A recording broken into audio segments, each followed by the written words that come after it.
কয়েকদিনের অবিরাম বৃষ্টি ও ভারতের উজান থেকে নেমে আসা পাহাড়ি ঢলে মৌলভীবাজার জেলার মনু ও ধলাই নদীর ১৩টি স্থানে বাঁধ ভেঙে বন্যার পানি প্রবেশ করেছে। পৃথকভাবে মনু প্রকল্পের বাঁধের ২টি স্থানে ভাঙন দেখা দিয়েছে।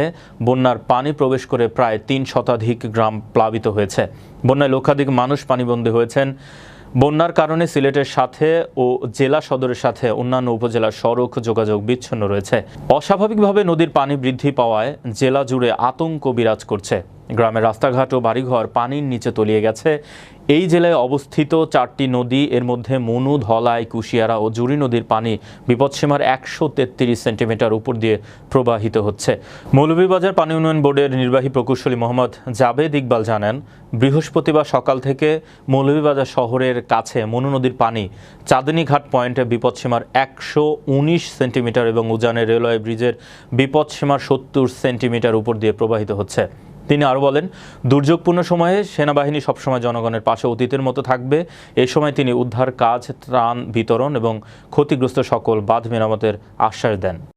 সুপার তিনিও কিন্তু এখানে মৌলভীবাজারের পুলিশ সুপার তিনিও কিন্তু কিছুক্ষণ আগে এখানে এসে পরিদর্শন করে গিয়েছেন এবং পর্যায়ক্রমে বেশ কয়েকটি টিমও আমরা দেখেছি পানি উন্নয়ন বোর্ডের, তারাও কিন্তু এখানে রয়েছেন।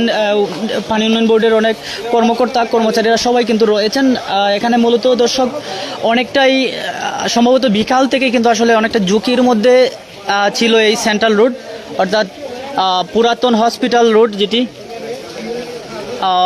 সেই জায়গাতে আমরা অবস্থান করছি। দর্শক অনেকেই দেখতে পাচ্ছেন যে এখানে দীর্ঘক্ষণ ধরে কিন্তু একের পর এক জিও ব্যাগ দিয়ে বালুর যেই ব্যাগগুলো আছে এখানে ব্যাগগুলো অন্তরে দেওয়া হচ্ছে, যাতে করে কোনো ধরনের বড় কোনো ঝুঁকি না হয় সেই পর্যন্তই কিন্তু আসলে তারা তৎপর এবং তার সেই দায়িত্বগুলো আসলে পালন করে যাচ্ছে। আমরা দেখানোর চেষ্টা করছি দর্শক, যেই স্থানটি আসলে ঝুঁকির মধ্যে ছিল প্রত্যেকটি জায়গায় আসলে চিহ্নিত করে আসলে তারা পানি উন্নয়ন বোর্ডের যারা আছেন কর্মকর্তারা তারা কিন্তু চিহ্নিত করেছেন এবং তারপর থেকেই কিন্তু আসলে শুরু হয়েছে, সন্ধ্যা নাগাদ থেকে কিন্তু আসলে শুরু হয়েছে যে এই চিহ্নিতকৃত যেই জায়গা ঝুঁকিপূর্ণ জায়গা সেখানেই কিন্তু আসলে ঝুঁকিপূর্ণ জায়গা হিসেবে বিবেচনা করার পরেই কিন্তু আসলে এখানে বালুর ব্যাগ দিয়ে আসলে তারা নিরলসভাবে আসলে দীর্ঘক্ষণ ধরে আসলে চেষ্টা চালিয়ে যাচ্ছেন।